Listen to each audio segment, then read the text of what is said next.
새벽 5시, 민호는 습관처럼 눈을 떴다. 옆자리에서 들려오는 고른 숨소리를 확인하고 나서야 하루가 시작된다. 영자는 여전히 잠들어 있었다. 그녀의 얼굴은 평온했다. 잠든 모습만큼은 40년 전 신혼 때와 다르지 않았다. 민호는 조심스럽게 일어나 거실로 나왔다. 어젯밤 영자가 쏟은 물컵의 흔적이 바닥에 말라붙어 있었다. 그는 걸레를 꺼내 닦아내며 한숨을 내쉬었다. 2년 전 영자가 알츠하이머 진단을 받은 이후 이런 일들은 일상이 되었다. 여보, 일어났어요? 영자의 목소리가 들려왔다. 민호는 서둘러 침실로 돌아갔다. 영자는 침대에 앉아 있었는데 그녀의 눈에는 혼란이 가득했다. 여기가 어디죠? 집에 가야 하는데. 여기가 우리 집이에요, 영자야. 아니에요.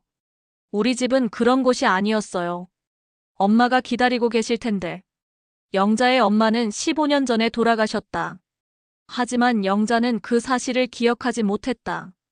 아니, 기억하고 싶지 않은 것인지도 몰랐다.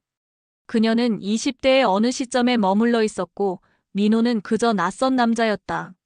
민호는 영자를 진정시키려 했지만 그녀는 계속 울며 집에 가겠다고 했다. 결국 민호는 딸 지연에게 전화를 걸 수밖에 없었다. 아빠, 또 그래요? 지연의 목소리에는 피로가 묻어 있었다. 그녀 역시 지쳐 있었다. 어머니의 병을 받아들이기 힘들어했고 아버지가 혼자 감당하기엔 너무 벅차다는 것을 알고 있었다. 지연아, 이제 정말 도움이 필요할 것 같아. 간병인을 알아봐야겠다. 아빠도 이제 인정하시는군요. 알겠어요. 제가 알아볼게요. 전화를 끊고 나서 민호는 영자 옆에 앉았다. 그녀는 여전히 울고 있었다. 민호는 그녀의 손을 잡으려 했지만 영자는 손을 뿌리쳤다. 누구세요? 왜 저한테 이러세요? 그 말은 민호의 가슴을 찔렀다. 40년을 함께 살아온 아내가 자신을 모른다는 것. 그것은 죽음보다 더 잔혹했다. 민호는 영자에게서 조금씩 떨어져 나가는 것들을 지켜봐야 했다. 그녀의 웃음, 그녀의 말투, 그들이 함께 만든 추억들. 모든 것이 하나씩 사라져갔다. 아침 식사를 준비하는 동안에도 영자는 계속 중얼거렸다. 때로는 어린 시절 친구 이름을 부르기도 하고 때로는 돌아가신 부모님을 찾기도 했다. 민호는 그녀가 원하는 대답을 해주려 노력했지만 점점 더 어려워졌다. 엄마는 언제 오세요? 곧 오실 거예요. 오빠는 왜 안 와요? 일이 바빠서 그래요. 거짓말이었다. 하지만 진실을 말할 수는 없었다. 영자의 오빠는 10년 전에 교통사고로 세상을 떠났다. 그런 사실들을 말하면 영자는 더 혼란스러워했다. 점심시간이 되자 영자는 갑자기 부엌으로 가서 요리를 하려고 했다. 하지만 가스레인지 사용법을 잊어버린 그녀는 계속 불이 켜지지 않는다며 울었다. 민호가 도와주려 하자 영자는 화를 냈다. 제가 할 수 있어요. 왜 자꾸 방해하세요? 민호는 멀리서 지켜볼 수밖에 없었다. 그녀가 스스로 포기할 때까지. 결국 영자는 지쳐서 소파에 주저앉았고 민호가 점심을 준비했다. 오후에는 영자가 갑자기 민호를 알아보는 듯했다. 그녀는 민호를 바라보며 미소를 지었다. 당신, 오늘 일찍 왔네요? 민호의 가슴이 뛰었다. 혹시 영자가 기억을 되찾은 것일까? 네, 일찍 끝났어요. 고생 많았어요. 저녁은 뭘 해드릴까요? 잠깐의 희망이었다. 저녁 준비를 하던 영자는 다시 혼란에 빠졌다. 그녀는 냉장고를 열고 닫기를 반복하며 뭔가를 찾고 있었지만 무엇을 찾는지 기억하지 못했다. 밤이 되자 영자는 잠들지 못했다. 그녀는 계속 어디론가 가려고 했다. 민호는 그녀를 말리느라 지쳤다. 새벽 2시가 되어서야 영자는 겨우 잠들었다. 민호는 거실 소파에 앉아 창밖을 바라봤다. 40년 전 이 집에서 신혼생활을 시작했을 때만 해도 이런 날이 올 거라고는 상상도 못했다. 그때의 영자는 항상 웃고 있었고 미래에 대한 꿈으로 가득했다. 아이들을 낳아 기르고 함께 늙어가는 것이 당연한 행복이라고 생각했다. 하지만 지금의 영자는 그 모든 것을 잊어버렸다. 그들의 결혼, 아이들의 출생, 함께한 여행들. 영자에게 민호는 그저 집에 살고 있는 낯선 남자일 뿐이었다. 민호는 영자의 과거 사진들을 꺼내봤다. 웨딩드레스를 입고 웃고 있는 영자, 갓난아기를 안고 있는 영자, 아이들과 놀고 있는 영자. 사진 속의 그녀는 너무나 생생했다. 하지만 그 모든 기억들이 영자에게서는 사라져버렸다. 민호는 울고 싶었지만 눈물이 나오지 않았다. 2년 동안 너무 많이 울어서 더 이상 눈물도 마른 것 같았다. 그는 그저 멍하니 앉아있을 뿐이었다. 새벽 4시, 민호는 지연이 보낸 메시지를 확인했다. 간병인을 구했다는 내용이었다. 내일부터 새로운 간병인이 온다고 했다. 민호는 안도와 함께 묘한 죄책감을 느꼈다. 아내를 다른 사람에게 맡긴다는 것이 배신처럼 느껴졌다. 하지만 이미 한계였다. 민호 역시 나이가 들어가고 있었고 영자를 혼자 돌보기에는 너무 힘들었다. 무엇보다 영자가 자신을 알아보지 못하는 상황에서 낯선 사람이 돌보는 것과 크게 다르지 않다는 생각이 들었다. 민호는 소파에서 잠이 들었다. 꿈속에서 영자는 예전 모습이었다. 그녀는 웃으며 민호에게 말했다. 여보, 저녁 준비됐어요. 빨리 와요. 꿈에서 깨어난 민호는 자신이 울고 있다는 것을 깨달았다. 마른 줄 알았던 눈물이 아직 남아있었다. 초인종이 울린 것은 오전 9시였다. 민호는 서둘러 문을 열었다. 문 앞에는 30대 중반으로 보이는 여성이 서 있었다. 키는 중간 정도였고 단정한 차림에 따뜻한 인상을 풍겼다. 안녕하세요. 오늘부터 돌봄을 맡게 된 김주희입니다. 주희의 목소리는 부드러웠다. 민호는 그녀를 집 안으로 안내했다. 영자는 침실에서 잠들어 있었다. 어젯밤 늦게까지 깨어 있어서인지 아직 일어나지 않았다. 환자분의 상태에 대해 설명해 주시겠어요? 주희는 차분하게 물었다. 민호는 영자의 병력과 최근 상태에 대해 자세히 설명했다. 주희는 고개를 끄덕이며 주위에 깊게 들었다. 치매 환자분을 돌본 경험이 많으신가요? 민호가 물었다. 네, 5년째 이 일을 하고 있어요.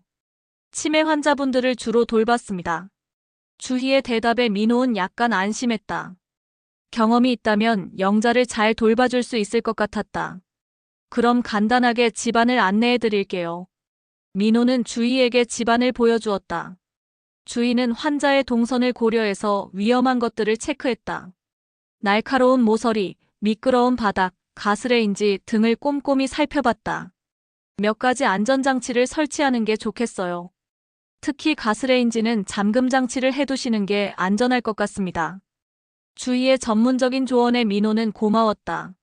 지금까지 혼자 고민해왔던 것들을 누군가와 나눌 수 있다는 것만으로도 위안이 되었다. 11시쯤 영자가 깨어났다. 주희는 민호와 함께 침실로 들어갔다. 영자는 처음 보는 주희를 경계하는 듯 했다. 누구세요? 영자가 물었다. 안녕하세요, 어머님. 저는 주희예요. 앞으로 어머님을 도와드릴 거예요. 주희는 영자에게 다가가지 않고 적당한 거리를 유지했다. 치매 환자들이 낯선 사람을 경계한다는 것을 알고 있었기 때문이다. 저는 누구의 도움도 필요 없어요. 영자가 퉁명스럽게 말했다. 그렇겠어요. 그럼 저는 그냥 옆에 있을게요. 주희는 영자를 재촉하지 않았다. 그녀는 영자가 스스로 움직일 때까지 기다렸다. 영자가 화장실에 가려고 하자 주희는 조심스럽게 따라갔다. 혼자 할 수 있어요. 영자가 소리쳤다. 네, 저는 밖에서 기다릴게요. 주희는 화장실 문을 닫아주고 밖에서 기다렸다. 민호는 그런 주희의 모습에 감탄했다. 자신은 항상 조급했는데 주희는 영자의 속도에 맞춰주고 있었다. 점심시간이 되자 주희는 영자와 함께 부엌에 갔다. 영자는 요리를 하려고 했지만 방법을 기억하지 못했다. 어머님, 제가 도와드릴까요? 아니요, 제가 할 거예요. 영자는 완강했다. 주희는 옆에서 지켜보며 위험한 상황에서만 개입했다. 영자가 칼을 사용하려 할 때는 자연스럽게 제가 썰어드릴게요 라고 말하며 도움을 주었다. 결국 점심은 주희가 대부분 준비했지만 영자는 자신이 만든 것처럼 뿌듯해했다. 주희는 영자의 기분을 상하게 하지 않으면서도 안전하게 식사를 준비할 수 있었다. 맛있어요, 어머님. 주희가 말했다. 영자의 얼굴에 미소가 떠올랐다. 오랜만에 보는 영자의 환한 표정이었다. 민호는 그런 아내의 모습에 가슴이 뭉클했다. 오후에 영자는 주희에게 점점 마음을 열기 시작했다. 주희는 영자의 이야기를 진심으로 들어주었다. 영자가 어린 시절 이야기를 할 때도, 이미 돌아가신 가족들 이야기를 할 때도 주희는 고개를 끄덕이며 공감해 주었다. 어머님, 예전에 무슨 일을 하셨어요? 저는 선생님이었어요. 아이들을 가르쳤죠. 영자는 자랑스럽게 말했다. 실제로 영자는 결혼 전까지 초등학교 교사였다. 주희는 영자의 과거를 존중하며 대화를 이어갔다. 아이들을 가르치는 일은 정말 소중한 일이에요. 어떤 과목을 가르치셨어요? 국어를 가르쳤어요. 아이들이 글을 읽고 쓰는 것을 배우는 모습이 너무 예뻤어요. 영자의 목소리에는 생기가 돌았다. 주희와 대화하면서 잠시나마 과거의 자신을 되찾은 것 같았다. 민호는 거실에서 그런 두 사람의 모습을 지켜봤다. 오랫동안 듣지 못했던 영자의 웃음소리가 들려왔다. 마지막으로 영자가 웃은 게 언제였을까? 민호는 기억하려 했지만 떠오르지 않았다. 저녁 시간이 되자 주희는 영자와 함께 요리를 했다. 이번에도 영자는 주희의 도움을 받으며 즐겁게 참여했다. 주희는 영자가 할 수 있는 간단한 일들을 찾아서 맡겼다. 야채를 씻거나 상을 차리는 일 같은 것들이었다. 어머님이 도와주시니까 훨씬 쉬워요. 주희가 말했다. 영자는 기뻐했다. 자신이 도움이 된다는 느낌을 받는 것 같았다. 민호는 지금까지 영자를 보호하려고만 했지, 그녀가 스스로 할 수 있는 일들을 찾아주지 못했다는 것을 깨달았다. 저녁 식사 시간에 영자는 주희를 자신의 딸처럼 대했다. 주희는 그런 영자의 착각을 바로잡지 않았다. 대신 영자가 편안해하도록 자연스럽게 대응했다. 엄마, 오늘 학교는 어땠어요? 영자가 주희에게 물었다. 좋았어요, 엄마. 친구들이랑 재미있게 놀았어요. 주희는 영자의 상상 속 딸이 되어주었다. 민호는 그런 주희의 배려에 감동했다. 전문 간병인이라고 해서 단순히 돌봄만 제공하는 것이 아니라 환자의 마음까지 헤아리고 있었다. 밤이 되자 주희는 영자를 재우기 위해 노력했다. 영자는 새로운 환경에 적응하지 못해 잠들지 못했다. 주희는 영자 곁에 앉아 조용히 자장가를 불러주었다. 어릴 때 엄마가 불러주던 노래예요. 주희가 민호에게 속삭였다.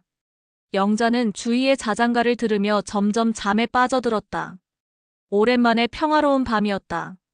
주희가 집을 떠나기 전 민호는 그녀에게 고마움을 표했다. 정말 고맙습니다. 오랜만에 영자가 웃는 모습을 봤어요. 어머님이 원래 밝으신 분 같아요. 조금만 더 시간이 지나면 더 편해하실 거예요.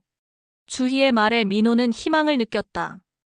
혼자서는 감당하기 힘들었던 일상이 조금씩 나아질 수 있을 것 같았다. 내일 몇 시에 오시면 될까요? 아침 8시쯤 올게요. 어머님, 아침 루틴에 맞춰서요. 주희는 꼼꼼했다. 환자의 생활 패턴을 파악하고 그에 맞춰 돌봄을 계획하고 있었다. 주희가 떠난 후 민호는 오랜만에 마음이 편했다.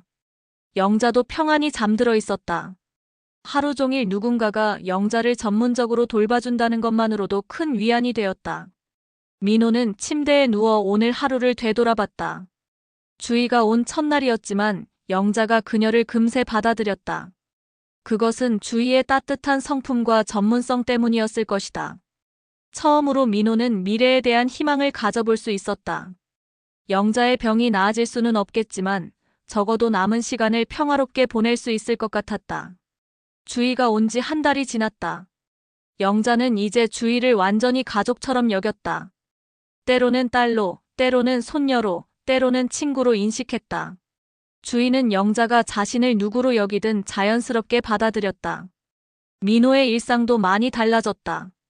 예전에는 영자 때문에 집을 비울 수 없었지만 이제는 간단한 외출 정도는 할 수 있게 되었다. 오랜만에 친구들과 만나기도 하고 혼자만의 시간을 갖기도 했다. 어느 날 오후 민호는 마트에서 장을 보고 돌아왔다. 집에 들어서니 거실에서 영자와 주희가 함께 웃고 있었다. 두 사람은 옛날 사진첩을 보고 있었다. 이 사진에서 어머님 정말 예쁘세요. 주희가 말했다. 그때가 좋았어요.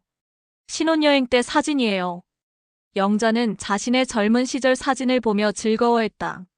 신기하게도 사진을 보면 과거의 기억들이 조금씩 떠오르는 것 같았다. 여기가 어디예요? 주희가 물었다. 제주도요. 신랑이 정말 좋아했어요.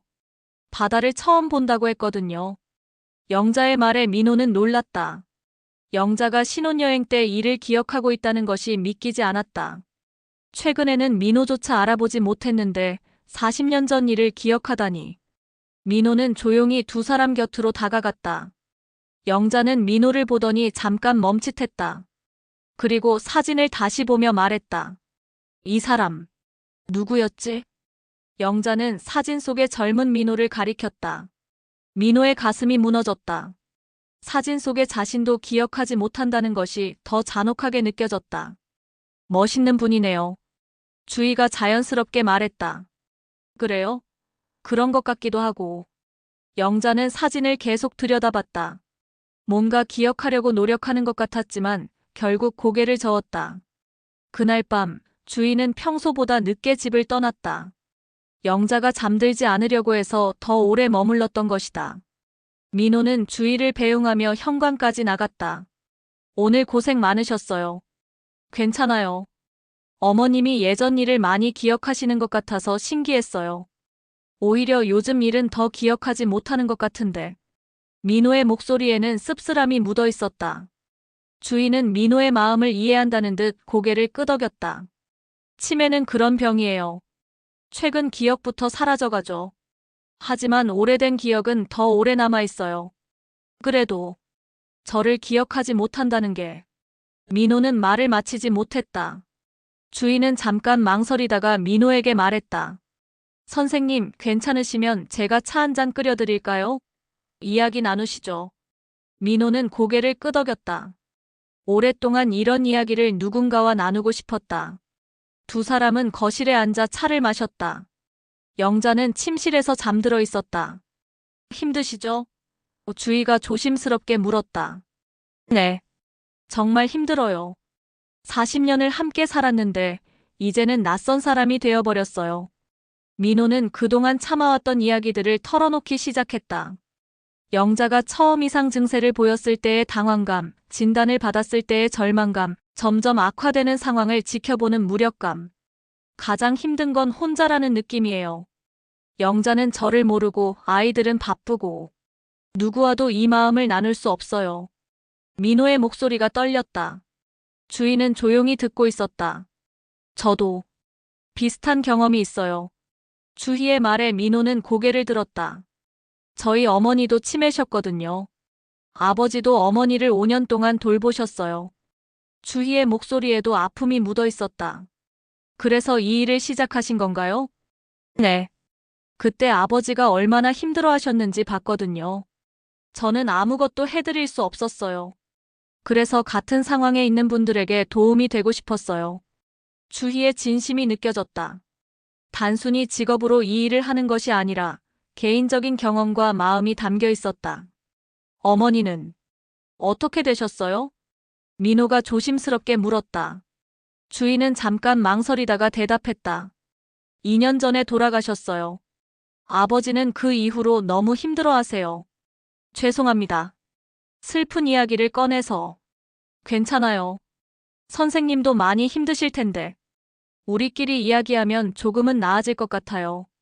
그날 밤 두 사람은 오랫동안 이야기를 나눴다. 치매 환자를 돌보는 어려움, 죄책감, 외로움.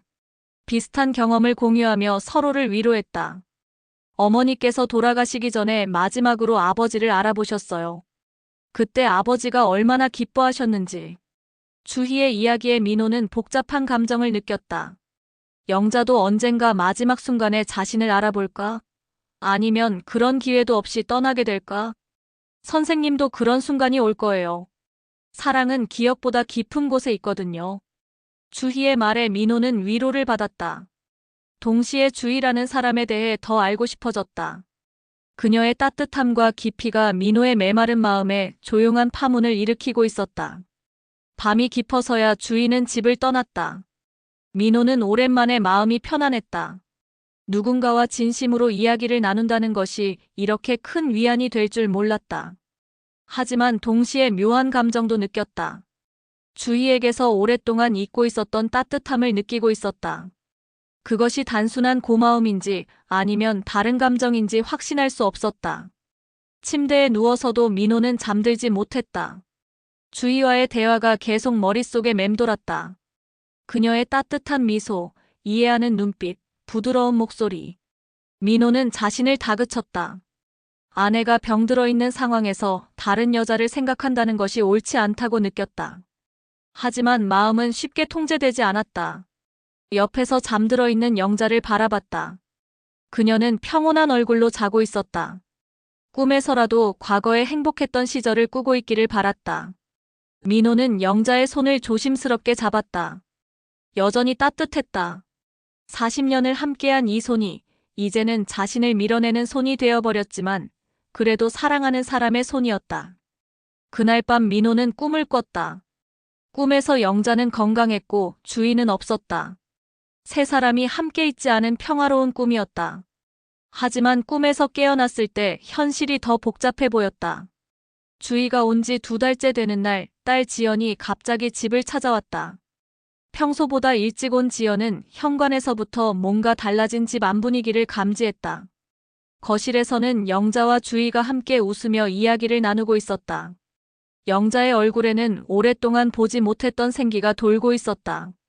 하지만 지연의 눈에는 그것이 오히려 이상하게 보였다. 아빠, 안녕하세요. 지연이 민호에게 인사했다. 지연아, 일찍 왔네. 간병인 선생님께 인사해. 민호는 주희를 소개했다. 주희는 정중하게 인사했지만 지연의 시선은 차가웠다. 어머니 상태는 어떠세요? 지연이 주희에게 물었다. 많이 안정되셨어요.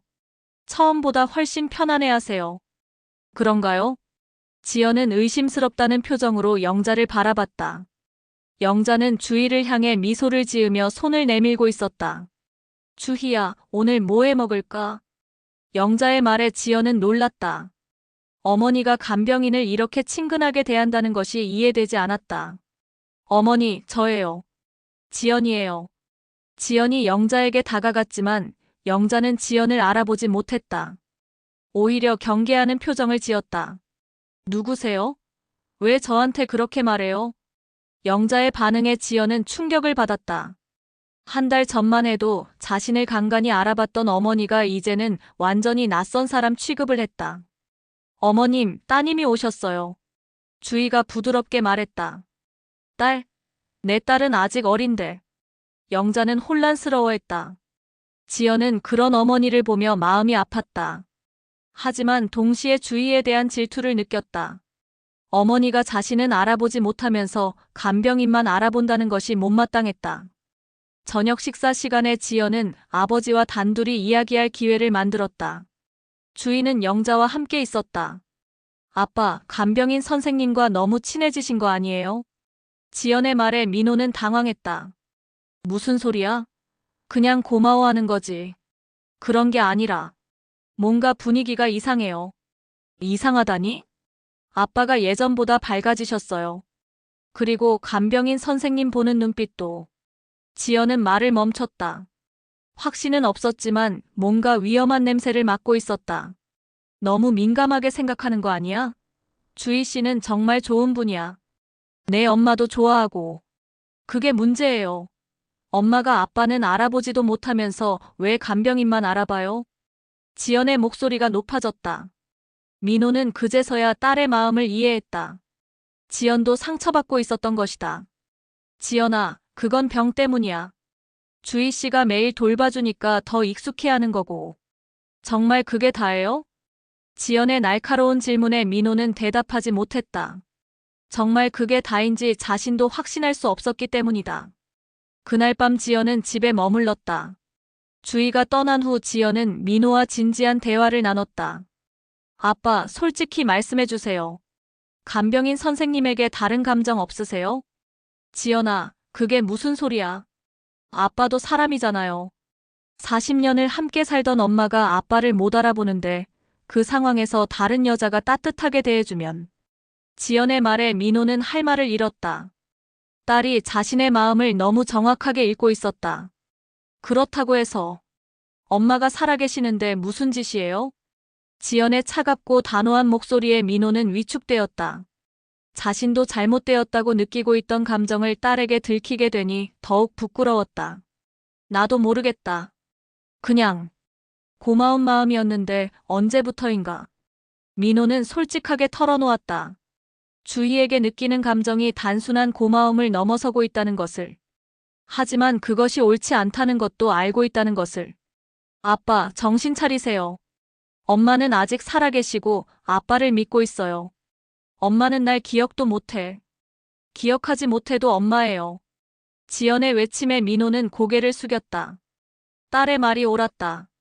하지만 마음은 그렇게 간단하지 않았다. 다음 날 지연은 주희와 단둘이 이야기할 기회를 만들었다. 민호가 잠깐 외출한 사이였다. 주희 씨, 잠깐 이야기 좀 할 수 있을까요? 지연의 차가운 목소리에 주희는 긴장했다. 저희 아버지와 어떤 사이세요? 간병인과 보호자 사이입니다. 주희는 조심스럽게 대답했다. 하지만 지연의 눈은 날카로웠다. 정말 그게 다예요? 무슨 말씀이신지 모르시겠어요? 아버지가 주희 씨를 어떻게 보는지. 지연의 직설적인 말에 주희는 당황했다. 자신도 느끼고 있던 감정이었기 때문이다. 죄송합니다. 제가 선을 지키지 못한 것 같아요. 주희는 고개를 숙였다. 지연은 주희의 솔직한 태도에 오히려 더 화가 났다. 알고 있으면서도 그냥 둔 거예요? 그런 게 아니라. 그럼 뭐예요? 우리 아버지가 외로워하니까 위로해 주신 거예요? 지연의 말에는 독이 있었다. 주희는 울먹였다. 정말 그런 의도는 아니었어요. 저는 그냥 이 집에서 감정은 사치예요. 주희 씨도 우리 아버지도. 지연은 냉정하게 말했다. 어머니가 살아있는 한 다른 건 생각하지 마세요. 못하시겠으면 그만두세요.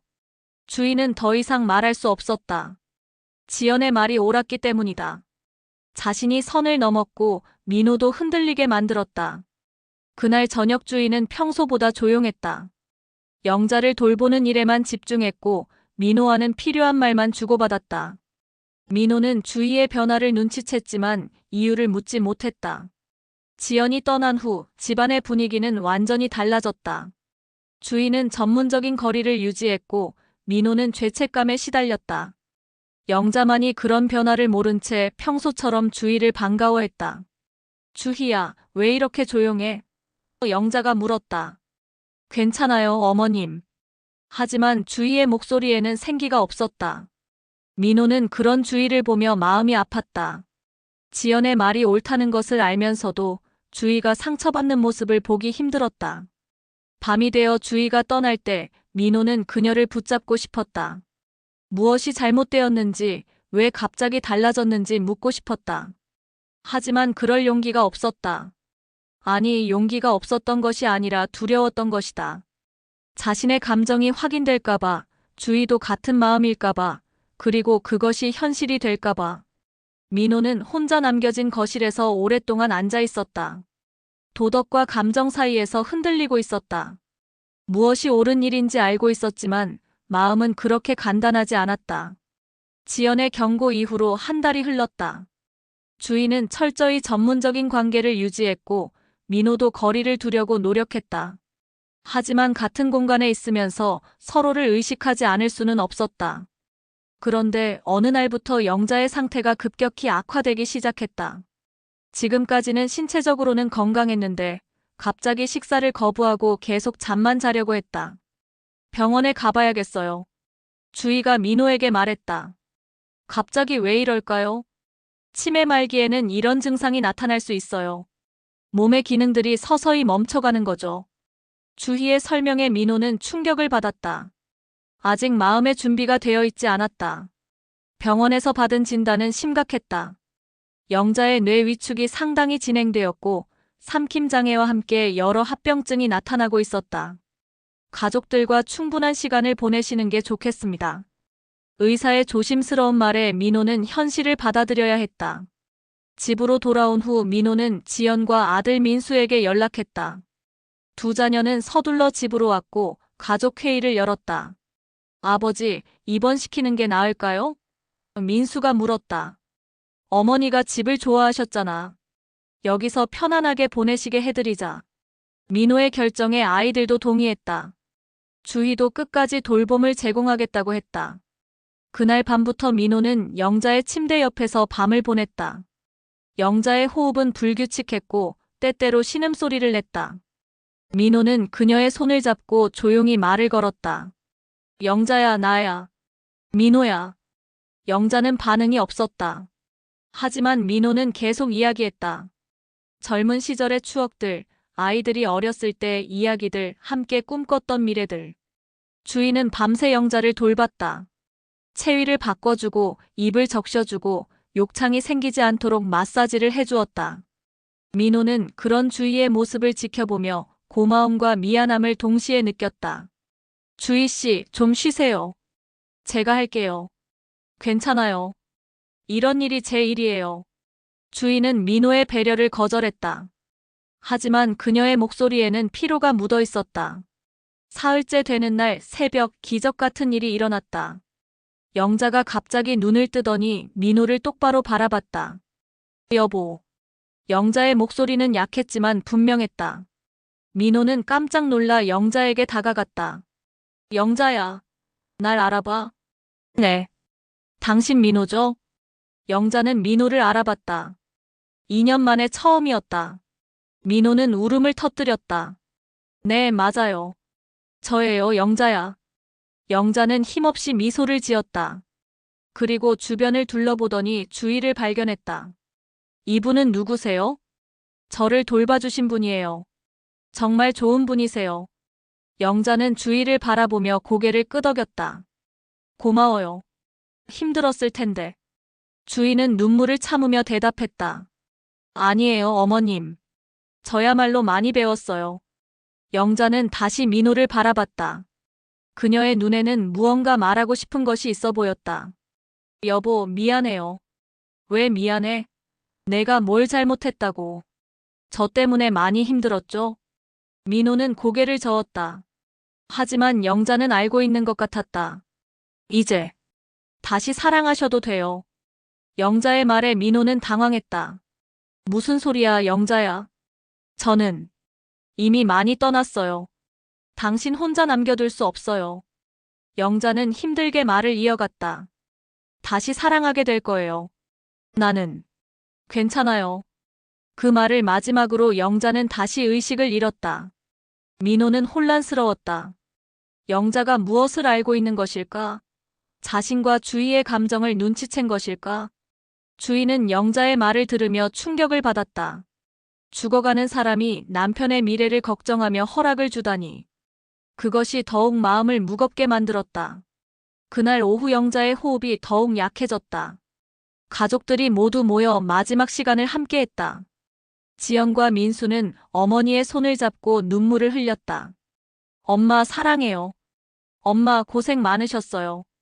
아이들의 작별 인사에 영자는 반응하지 않았지만 그들의 목소리를 듣고 있는 것 같았다. 저녁 무렵 영자의 호흡이 점점 더 약해졌다. 민호는 그녀의 손을 꼭 잡고 마지막 말을 전했다. 영자야, 고마웠어. 정말 행복했어. 편안히 가. 오후 7시 23분 영자는 조용히 숨을 거뒀다. 40년의 결혼 생활이 끝나는 순간이었다. 방 안에는 조용한 슬픔이 흘렀다. 민호는 영자의 손을 놓지 못했다. 지연과 민수는 어머니의 얼굴을 바라보며 울었다. 주희는 조용히 영자의 시신을 정리했다. 마지막까지 정성스럽게 돌봐주었다. 그리고 가족들에게 조용히 말했다. 어머님이 정말 평안해 보이세요. 실제로 영자의 얼굴은 평온했다. 오랫동안 느끼지 못했던 안식이 그녀의 얼굴에 스며 있었다. 그날 밤 주희는 집을 떠나기 전 민호에게 말했다. 선생님, 어머님이 마지막에 하신 말씀. 정말 깊은 사랑이었어요. 민호는 고개를 끄덕였다. 영자의 마지막 말이 계속 마음에 남아 있었다. 그녀는 죽어가면서도 남편의 미래를 걱정했다. 그것이 진정한 사랑이었을까? 하지만 저는 어머님이 살아계실 때 선을 넘었어요. 용서받을 수 없는 일이에요. 주희의 목소리에는 죄책감이 가득했다. 주희 씨, 죄송합니다. 저는 이제 그만둬야겠어요. 주희는 고개를 숙이고 서둘러 집을 나갔다. 민호는 그녀를 붙잡지 못했다. 아니, 붙잡을 자격이 없다고 느꼈다. 영자가 떠난 집은 텅 비어 있었다. 민호는 혼자 남아 영자의 빈자리를 바라봤다. 40년의 세월이 하루아침에 끝나버렸다. 그리고 앞으로 어떻게 살아가야 할지 막막했다. 영자의 마지막 말이 축복인지 저주인지 알 수 없었다. 사랑하라는 허락이었을까? 아니면 죄책감을 더하는 말이었을까? 민호는 밤새 잠들지 못했다. 영자의 부재와 주희의 떠남이 동시에 그를 무너뜨렸다. 장례식은 조용히 치러졌다. 가족과 친지들만 모인 소박한 시기였다. 영자의 생전 바람대로 복잡하지 않게 진행되었다. 주희는 장례식에 오지 않았다. 민호는 그녀의 빈자리를 계속 의식했다. 조문객들 사이에서 주희를 찾는 자신을 발견할 때마다 죄책감이 들었다. 장례식이 끝나고 3일장을 모두 마친 후 집으로 돌아온 민호는 완전한 허무감에 빠졌다. 지연과 민수는 며칠 더 머물다가 각자의 일상으로 돌아갔다.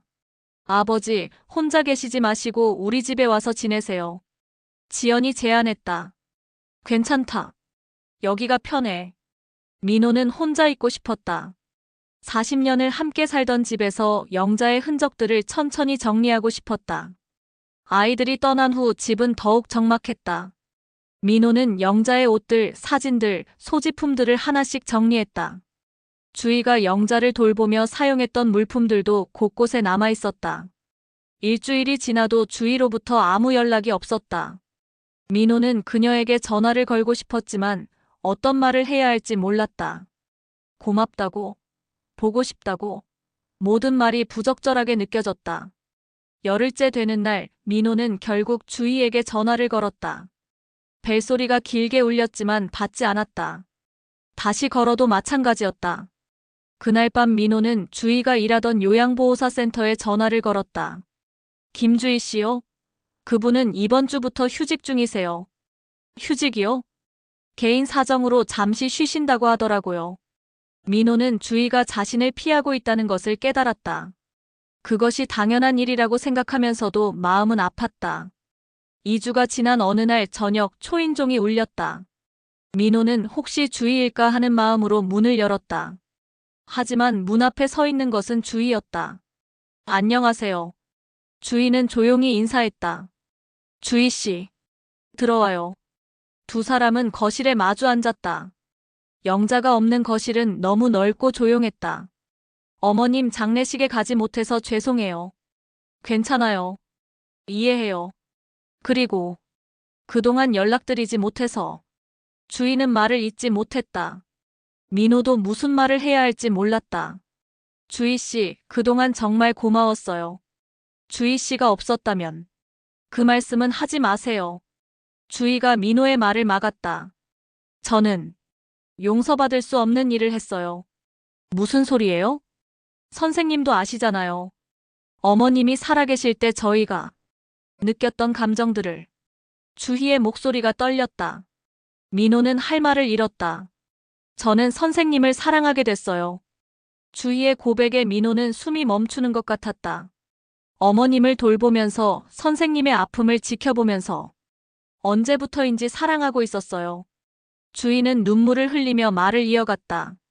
하지만 그건 해서는 안 되는 일이었어요. 어머님이 살아계시는데 제가 어떻게. 주희 씨, 죄송합니다. 정말 죄송해요. 주희는 일어났다. 저는 이제 그만둬야겠어요. 다른 지역으로 가려고 해요. 가지 마세요. 민호도 일어나서 주희를 붙잡으려 했다. 하지만 주희는 뒤로 물러섰다. 안 돼요. 우리는 안 돼요. 왜 안 되는데요? 어머님이 돌아가시기 직전에 허락해 주셨다고 해서 그게 우리가 사랑해도 된다는 뜻은 아니에요. 주희의 말에 민호는 무너졌다. 자신도 같은 생각을 하고 있었기 때문이다. 우리는 어머님이 살아계실 때 이미 선을 넘었어요. 그 죄책감을 안고 어떻게 사랑할 수 있어요? 주희는 울면서 말했다. 민호도 같은 마음이었다. 영자에 대한 배신감, 죄책감이 그들의 감정을 짓누르고 있었다. 저는 정말 선생님을 사랑해요. 하지만 그 사랑이 어머님을 배신한 사랑이라는 걸 알아요. 주희 씨, 안녕히 계세요. 정말 죄송합니다. 주희는 서둘러 집을 나갔다. 민호는 그녀를 따라가려 했지만 발이 떨어지지 않았다. 주희의 말이 옳다는 것을 알고 있었기 때문이다. 문이 닫히는 소리와 함께 민호는 주저앉았다. 영자를 잃었을 때보다 더 큰 절망감이 몰려왔다. 사랑하는 사람을 또다시 잃은 것이다. 하지만 이번에는 자신의 선택이었다. 아니, 선택하지 못한 것이었다. 도덕과 감정 사이에서 갈등하다가 결국 모든 것을 놓쳐버린 것이다. 민호는 거실 소파에 앉아 멍하니 창밖을 바라봤다. 주희가 걸어가는 모습이 보였지만 그녀를 부를 수 없었다. 그날 밤 민호는 잠들지 못했다. 주희의 고백과 작별이 계속 머릿속에 맴돌았다. 그녀도 자신을 사랑했다는 것, 하지만 그 사랑을 포기한다는 것. 영자의 마지막 말이 다시 떠올랐다. 다시 사랑하게 될 거예요. 나는 괜찮아요. 그것이 허락이었을까, 예언이었을까? 아니면 저주였을까? 민호는 영자에게 말을 걸었다. 영자야, 이게 맞는 거야? 내가 주희를 사랑하면 안 되는 거야? 하지만 대답은 없었다. 침묵만이 그를 감쌌다. 새벽이 되어서야 민호는 결심했다. 주희를 찾아가겠다고. 영자의 허락을 받았다고. 그들의 사랑이 죄가 아니라고 말해주겠다고. 하지만 아침이 되자 그 결심은 흔들렸다. 정말로 그것이 옳은 일일까? 영자를 배신한 죄책감을 안고 사랑할 수 있을까? 민호는 다시 소파에 주저앉았다. 사랑과 죄책감 사이에서 방황하며 어떤 선택도 하지 못한 채 시간만 흘려보냈다. 주희는 떠났고 민호는 혼자 남았다. 두 사람 모두 사랑했지만 그 사랑을 받아들일 용기가 없었다. 도덕이라는 이름의 족쇄가 그들을 올가매고 있었다. 주희가 떠난 지 한 달이 지났다. 민호는 매일 같은 시간에 일어나고 같은 일을 반복하며 하루하루를 보냈다. 하지만 시간은 멈춰 있는 것 같았다. 집 안 곳곳에는 여전히 영자와 주희의 흔적이 남아 있었다. 영자가 좋아하던 차, 주희가 영자를 위해 준비했던 부드러운 수건, 함께 보던 사진첩들. 민호는 이런 것들을 치우지 못했다. 치워버리면 정말로 모든 것이 끝나버릴 것 같았다. 40년의 결혼 생활과 3개월의 짧았던 감정까지도. 딸 지연은 일주일에 한 번씩 아버지를 찾아왔다. 그녀는 아버지가 점점 말이 없어지고 있다는 것을 걱정했다. 아빠, 우리 집에 와서 지내세요. 혼자 계시니까 더 우울해지시는 것 같아요. 괜찮다. 여기가 편해. 민호는 같은 대답만 반복했다. 지연은 아버지가 어머니의 죽음을 받아들이지 못하고 있다고 생각했다. 하지만 민호의 마음은 더 복잡했다. 어느 날 지연은 아버지 방에서 주희의 전화번호가 적힌 메모를 발견했다. 전화번호 옆에는 지워진 글씨들이 있었다. 고맙다고 해야지, 안부라도 물어봐야지 같은 흔적들이었다. 지연은 그제서야 아버지의 진짜 마음을 알았다.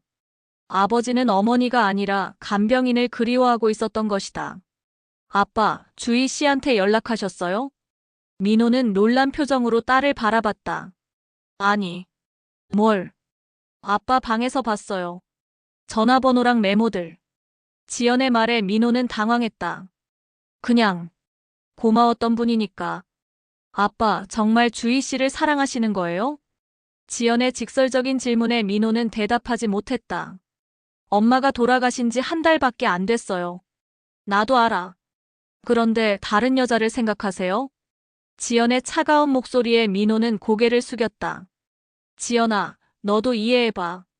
2년 동안 내 엄마는 날 몰랐어. 난 혼자였고. 그래도 아빠. 지연은 소리를 질렀다. 엄마가 살아계실 때부터 그랬던 거죠? 주희 씨랑. 민호는 부인하지 못했다. 지연의 말이 맞았기 때문이다. 저는 용서 못해요. 엄마를 배신한 거예요. 지연아. 주희 씨한테 연락하지 마세요. 제발. 지연은 울면서 집을 나갔다. 민호는 혼자 남아 딸의 말을 곱씹었다. 지연에게 자신은 어머니를 배신한 아버지였다. 그날 밤 민호는 주희의 전화번호가 적힌 메모를 찢어버렸다. 그리고 영자의 사진을 꺼내봤다. 젊은 시절의 영자는 환하게 웃고 있었다. 영자야, 내가 잘못했나? 하지만 영자는 대답하지 않았다. 사진 속의 그녀는 그저 웃고 있을 뿐이었다. 민호는 영자의 유품들을 정리하기 시작했다. 옷들, 장신구들, 일기장들. 하나씩 박스에 담으면서 40년의 세월을 되돌아봤다. 영자의 일기장을 우연히 펼쳐본 민호는 깜짝 놀랐다. 병이 시작되기 전 마지막 일기가 있었던 것이다. 민호가 너무 힘들어한다. 내가 이런 병에 걸려서 미안하다. 민호는 좋은 사람이니까 나 없이도 잘 살아갈 것이다. 다시 사랑할 수도 있을 것이다. 그래도 괜찮다. 나는 40년 동안 충분히 사랑받았으니까. 민호는 일기장을 읽으며 울었다. 영자는 이미 모든 것을 알고 있었고 용서하고 있었다. 하지만 그것이 오히려 더 마음을 아프게 했다. 2달째 민호는 밖으로 나가기 시작했다. 영자와 함께 다니던 공원을 혼자 걸었다. 그들이 함께 앉았던 벤치에 앉아 과거를 추억했다. 공원에서 우연히 영자와 비슷한 나이의 부부를 만났다. 할아버지가 치매에 걸린 할머니를 돌보고 있었다. 할머니는 할아버지를 알아보지 못했지만 할아버지는 변함없이 그녀를 사랑하고 있었다. 힘드시죠? 민호가 할아버지에게 말을 걸었다. 그렇죠. 하지만 60년을 함께 살았는데 이 정도는. 할아버지의 말에 민호는 자신을 돌아봤다. 자신은 영자가 자신을 몰라봤을 때 상처받고 다른 사랑을 생각했다. 그것이 배신이었을까? 3달째 민호는 상담을 받기 시작했다. 치매 환자 가족을 위한 상담 프로그램이었다. 그곳에서 비슷한 경험을 한 사람들을 만났다. 배우자가 저를 알아보지 못할 때 정말 외로웠어요. 한 여성이 말했다. 저도 다른 사람에게 위로받고 싶었어요. 다른 남성이 공감했다. 민호는 자신만 그런 감정을 느꼈던 것이 아니라는 것을 알았다. 많은 사람들이 비슷한 외로움과 갈등을 겪고 있었다. 상담사는 말했다. 죄책감을 느끼는 것도 자연스럽고 다른 사람에게 마음이 끌리는 것도 자연스러운 감정입니다. 중요한 것은 그 감정을 어떻게 다루느냐는 것이죠. 민호는 조금씩 마음이 정리되는 것을 느꼈다.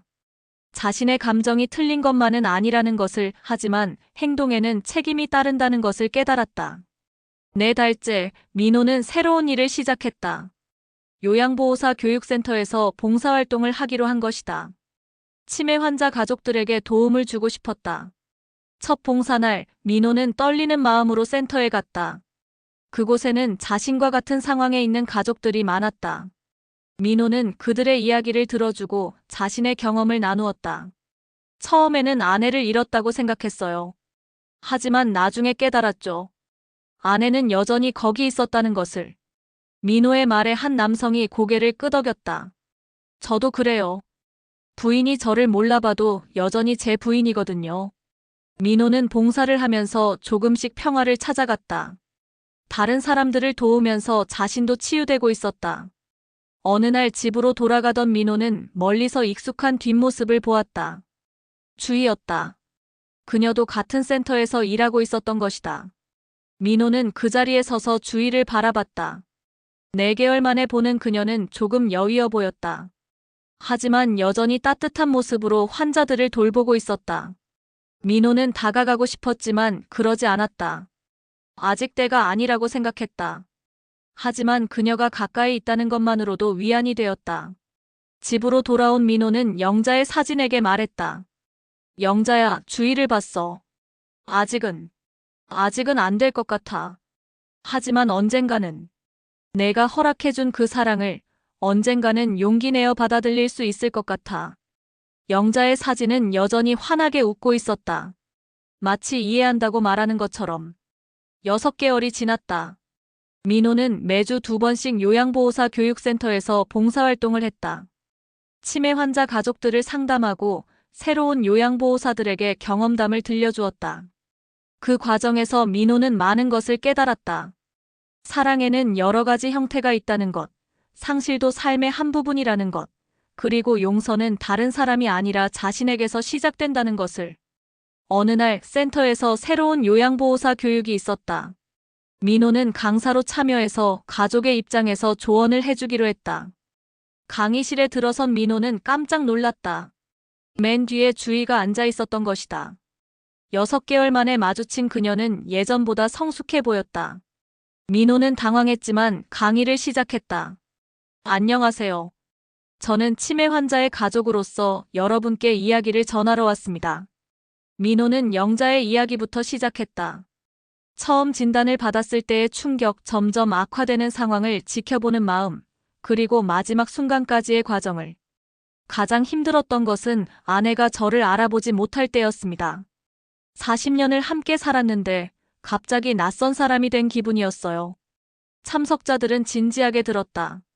주희도 고개를 끄덕이며 민호의 말에 집중하고 있었다. 하지만 나중에 깨달았습니다. 기억을 잃어도 사랑은 남아있다는 것을. 아내는 저를 기억하지 못했지만 여전히 사랑받기를 원했고 사랑하려고 했어요. 민호는 주희를 바라보며 말을 이어갔다. 그리고 우리 가족에게 큰 도움을 준 요양보호사분이 계셨습니다. 그분은 단순히 돌봄만 제공한 것이 아니라 아내에게 인간으로서의 존엄성을 지켜주셨어요. 주희의 눈에 눈물이 맺혔다. 처음에는 낯선 사람이 우리 가족의 가장 사적인 순간에 개입한다는 것이 불편했습니다. 하지만 그분이 없었다면 우리 가족은 무너졌을 거예요. 민호는 잠깐 멈췄다. 하고 싶은 말이 너무 많았다. 요양보호사라는 직업은 단순히 환자를 돌보는 것 이상입니다. 가족들의 마음까지 돌봐주는 일이에요. 때로는 환자보다 가족이 더 많은 위로가 필요할 때도 있거든요. 강의가 끝난 후 참석자들이 하나둘 나가는 동안 주희는 자리에 그대로 앉아 있었다. 민호도 서둘러 나가지 않았다. 마침내 강의실에는 두 사람만 남았다. 안녕하세요. 주희가 먼저 인사했다. 안녕하세요. 오랜만이에요. 민호의 목소리는 떨렸다. 6개월 동안 만나고 싶었던 사람이었다. 좋은 강의였어요. 많이 배웠습니다. 고맙습니다. 주희 씨도 다시 일을 시작하신 거군요. 네, 3개월 전부터요. 두 사람은 조심스럽게 대화를 나눴다. 예전처럼 자연스럽지는 않았지만 적어도 말을 주고받을 수 있었다. 어머니, 많이 그리우시죠? 주희의 질문에 민호는 고개를 끄덕였다. 네, 그런데 예전처럼 아프지는 않아요. 이제는 좋은 기억들이 더 많이 떠올라요. 다행이에요. 주희 씨는 어떻게 지내셨어요? 저도 많이 생각했어요. 어머님에 대해서도 선생님에 대해서도. 주희는 잠깐 망설이다가 말을 이어갔다. 제가 너무 성급했던 것 같아요. 사랑에도 때가 있는 건데. 민호는 주희의 말을 듣고 가슴이 뛰었다. 그녀도 여전히 자신을 생각하고 있었던 것이다. 주희 씨. 하지만 이제는 조금 다르게 생각해요. 주희는 민호를 바라보며 말했다. 어머님이 마지막에 해주신 말씀. 그게 정말 축복이었던 것 같아요. 우리를 용서해 주신 거였어요. 민호는 눈물이 날 것 같았다. 저도 그렇게 생각하고 싶었어요. 하지만 확신이 서지 않았어요. 당신을 사랑했지만 그건 죄가 아니라 삶이었어요. 주희의 말에 민호는 고개를 끄덕였다. 6개월 동안 고민했던 모든 것이 해결되는 것 같았다. 우리 다시 시작할 수 있을까요? 민호가 조심스럽게 물었다. 주희는 미소를 지었다. 천천히요. 서두르지 말고. 네, 천천히. 두 사람은 서로를 바라보며 조용히 웃었다. 죄책감 대신 희망이, 후회 대신 감사함이 마음을 채웠다. 강의실을 나오면서 민호는 주희에게 물었다. 커피 한 잔 하실래요? 좋아요.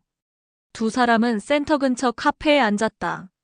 예전처럼 자연스럽지는 않았지만 마음은 편했다. 어머님 이야기를 많이 해주세요. 주희가 말했다. 어떤 이야기요? 제가 모르는 어머님. 건강하셨을 때 모습들요. 민호는 영자의 젊은 시절 이야기를 들려주었다.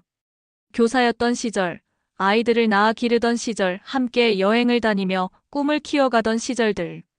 어머님이 정말 밝으신 분이었구나 싶어요. 주희가 말했다. 네, 항상 웃고 계셨어요. 아이들에게도 저에게도. 민호는 영자를 그리워하면서도 더 이상 아프지 않았다. 오히려 그 기억들이 따뜻했다.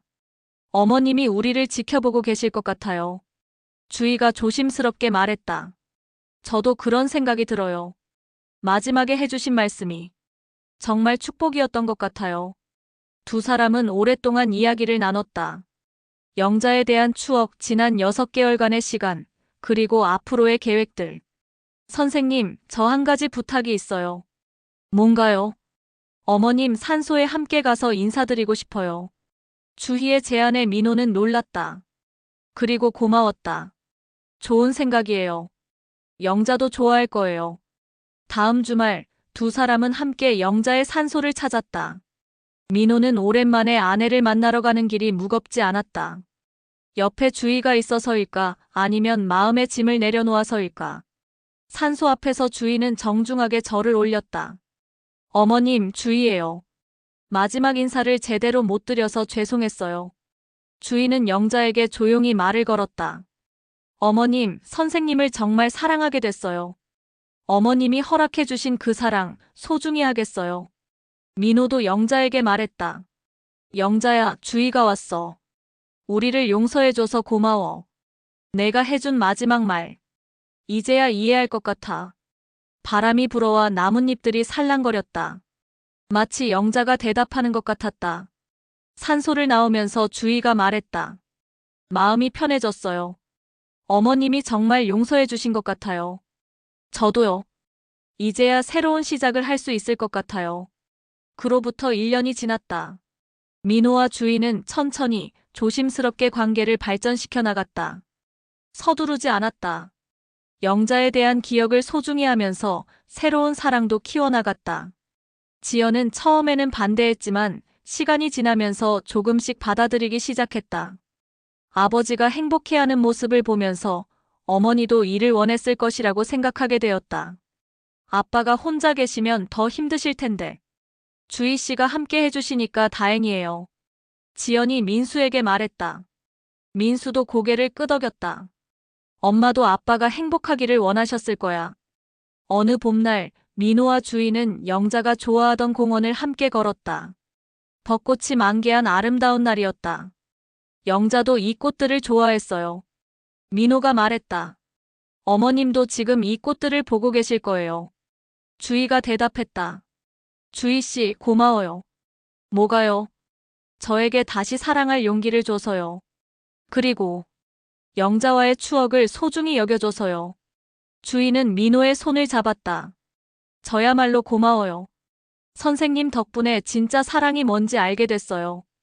두 사람은 벚꽃길을 걸으며 미래를 이야기했다. 결혼에 대해서도 함께 늙어가는 것에 대해서도. 서두르지 말아요. 주희가 말했다. 네, 천천히. 영자의 축복을 받으면서요. 그날 밤 민호는 영자의 사진에게 말했다. 영자야, 이제 정말 행복해. 주희와 함께 하니까 외롭지 않아. 내가 해준 마지막 말. 다시 사랑하게 될 거야. 나는 괜찮아. 정말 고마워. 사진 속의 영자는 여전히 환하게 웃고 있었다. 마치 모든 것을 이해하고 축복해주는 것 같았다. 기억은 때로 상실을 가져오지만 동시에 새로운 시작을 위한 토대가 되기도 한다. 민호는 영자와의 40년을 잊지 않으면서도 주희와의 새로운 사랑을 시작할 수 있었다.